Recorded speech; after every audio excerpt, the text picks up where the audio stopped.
आज महाराज नारद जी से पूछा था उस समय जब नारद जी आए थे कि महाराज बताओ मैं क्या करूं। बोले आप यहाँ बुलवाओ उनको। आज नारद जी कंस कहता है कि उन्हें बुलाने को कौन जाएगा। तो आज महाराज और उन्हीं के जो सभा लगी थी उन्हीं सभा में बैठे थे अक्रूर जी। ध्यान ध्यान प्यारे, आज अक्रूर जी महाराज बैठे थे। किसी ने कहा महाराज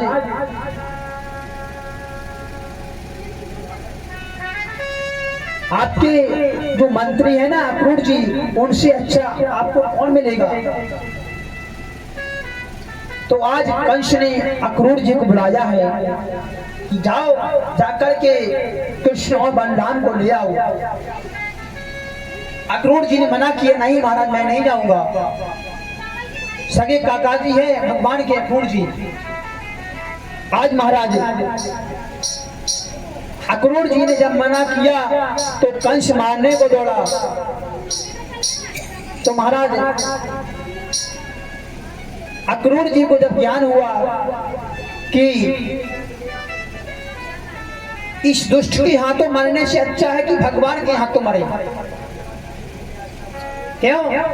अगर कहते हैं ना अगर मैं इसके हाथों मरूंगा तो मेरा कष्ट होने वाला नहीं है, और अगर भगवान मुझे मारेंगे तो मुझे उद्धार होगा मेरा। आज महाराज अक्रूर जी ने मना किया जब महाराज, तो आज जो है यहाँ पर कंस ने अक्रूर जी से कहा कि जाओ जाकर के कृष्ण और बलराम को लेकर के आओ, लेकिन उन्हें आप कुछ बताना मत। आज महाराज जब अक्रूर जी ने मना किया तो आज यहाँ पर महाराज अक्रूर जी को मारने दौड़ा कंस। अक्रूर जी ने सोचा ठीक है इसी मरने से अच्छा कि मैं वहां जाकर के मरूं। आज महाराज अक्रूर जी चल देते हैं वृंदावन की ओर। कंस ने समझा दिया कि तुम कुछ कहना मत, उनसे सीधा लेकर के आओ।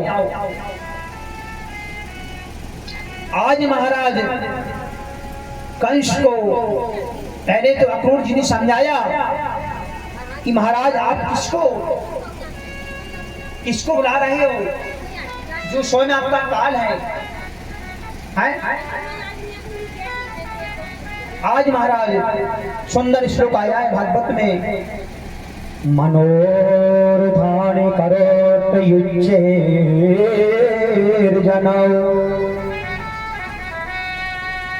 दैवैतानपे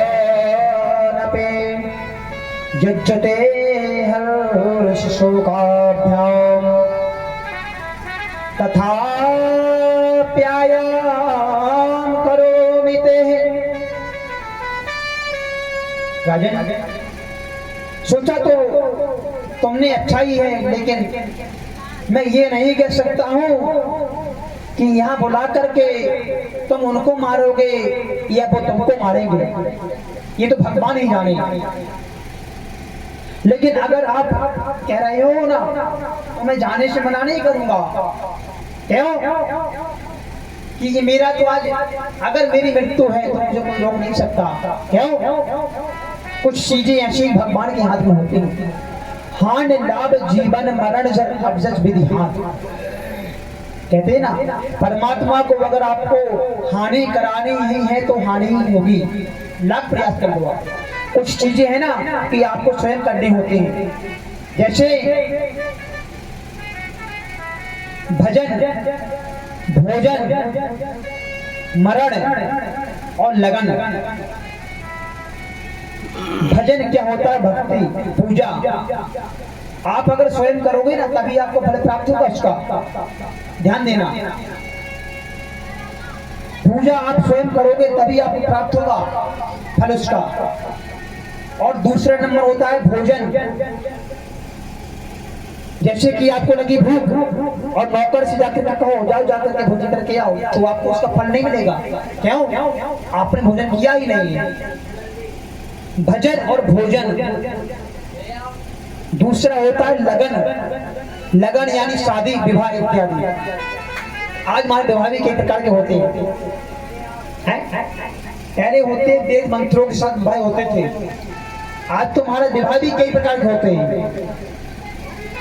marriage, arrange marriage, love marriage, ये आज चल रही हमारा।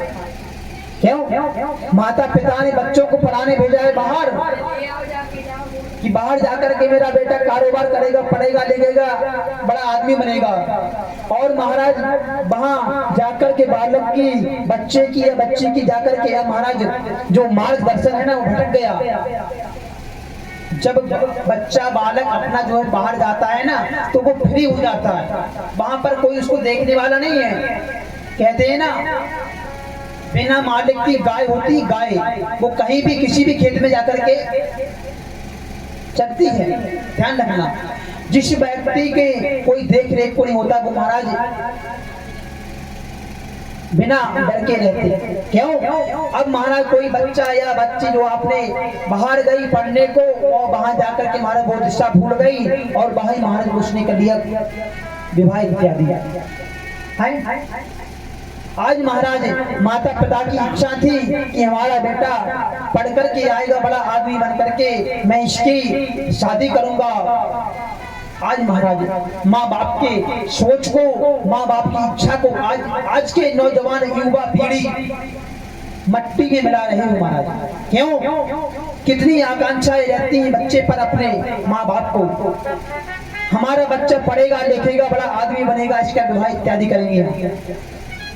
और एक बात और कही, ये मोबाइल होता है मोबाइल, ये मोबाइल से महाराज बहुत अच्छे काम बन भी जाते हैं और इसी मोबाइल से अच्छे अच्छे काम बिगड़ भी जाते हैं। ध्यान रखना प्यारे। क्यों? मैं सब बता रहा हूँ। क्यों? ये मोबाइल महाराज जो होते हैं ना, इन्हीं से अच्छे काम बन भी जाते हैं और अच्छे अच्छे काम बिगड़ भी जाते हैं। क्यों?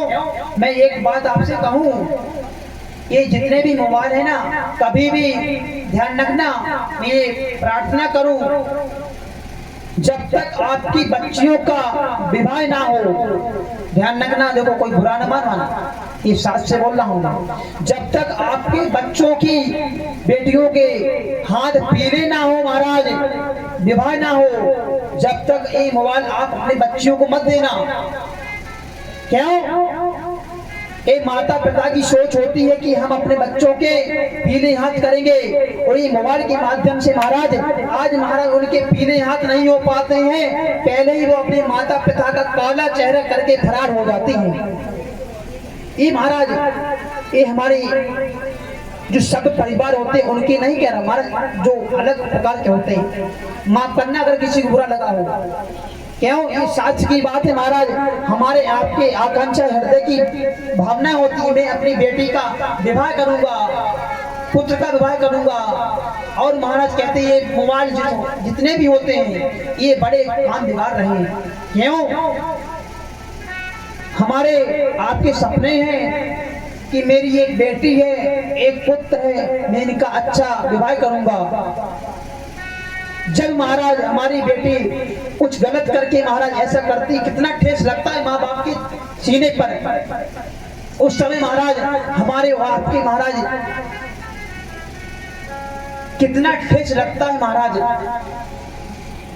वो पुत्र वो पुत्री एक साल के प्रेम के लिए महाराज 20-25 साल का प्रेम को ठुकरा कर चले जाते हैं। माँ बाप के सीने पर उस समय क्या गुजरती होगी प्यारे। लेकिन ऐसे ना समझ पुत्रों को, बेटियों को मैं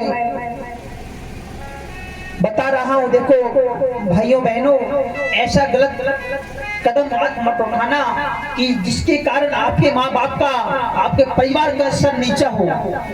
क्यों? ये जिंदगी में सम्मान पाने को महाराज इज्जत जो होती है ना, कैटेगरी प्रतिष्ठा पाने के लिए जन्म जन्म निकल जाते हैं, और यही जो प्रतिष्ठा बेकार करने के लिए एक क्षण की बात है, केवल एक क्षण में आप मिट्टी में मिला लोगे। ध्यान देना प्यारे। आज महाराज, आज की युवा पीढ़ी इतनी आगे बढ़ गई महाराज, अगर उससे कहो ना बेटा एक काम करने योग्य नहीं है, तो आज की युवा पीढ़ी को एक शब्द बर्दाश्त नहीं है, एक शब्द बर्दाश्त नहीं है कि ये अगर मुझसे आपने कहा तो क्यों कहा। लेकिन ये नहीं पता कि वो माँ बाप है, माता पिता है, भाई बंधु बड़े हैं आपसे, अगर कह दिया तो कह दिया, क्या हुआ। लेकिन नहीं, आज की युवा पीढ़ियों में कहीं क्षमता नहीं है बात सुनने की कि किसी की बात को बर्दाश्त करें। कहते हैं ना कि जो पत्थर, ध्यान देना मैं वेद के साथ बोल रहा हूँ, जो पत्थर अगर छैनी हथौड़े के मार से अगर दुखी हो वो कभी मूर्त नहीं बन सकता। ध्यान देना भाई बहन, जो पत्थर छैनी हथौड़े की मार से अगर दुखी हो वो कभी मूर्ति नहीं बन सकता प्यारे। और महाराज क्या क्या कहूं आपसे आज महाराज, और जो भी पृथ्वी अगर हल चलाने से दुखी हो वो कभी अनाज पैदा नहीं कर सकती। ये महाराज मैं अपना निजी अनुभव बता रहा हूं। क्यों कि ना पता कितनी आकांक्षाएं बच्चों पर रहती है माँ बाप की। भाइयों बहनों, मैं अपनी कथा को बड़ा धन्य समझूंगा केवल और केवल एक, कोई भी एक यहाँ से कोई भी आप एक अच्छी बात ले जाओ और अपने जीवन में उतारो। मैं अपने आप को धन्य मानूंगा महाराज कि आज मेरी कथा यह सार्थक चली गई। क्यों? दुनिया में बहुत से घर आज महाराज बेघर पड़े हैं। सब कुछ होते हुए उन घर में शांति का वातावरण नहीं है। 4 बेटे हैं तो 4 बेटों में माँ बाप का रूम, माँ बाप की व्यवस्था अलग है, नहीं पट रही चारों भाइयों में। कभी माँ बाप से झगड़ा, कभी देवरानी जेठानी में झगड़ा, कभी पुत्रों में झगड़ा। महाराज ये क्या है महाराज? ये परिवार है ना, परिवार क्या होता है? परिवार एक संगठन होता है प्यारे। ध्यान रखना कि एक लकड़ी होती है, लकड़ी सब जानते हैं, जो लकड़ी होती है हमारे एक लकड़ी, उसको कोई भी तोड़ देगा प्यारे। और जो लकड़ी का गट्ठर होता है उसे कोई भी नहीं तोड़ सकता प्यारे। ऐसे ही परिवार का एक गट्ठर बना करके रखो आप, तो कोई भी ताकत आपको अलग नहीं कर सकती प्यारे। या फिर यूं कहें, परिवार की एकता में बहुत ताकत होती प्यारी। जब एक माँ का अंतिम समय आ गया महाराज, एक माँ का जब अंतिम टाइम आ गया, तो आज महाराज जब उनका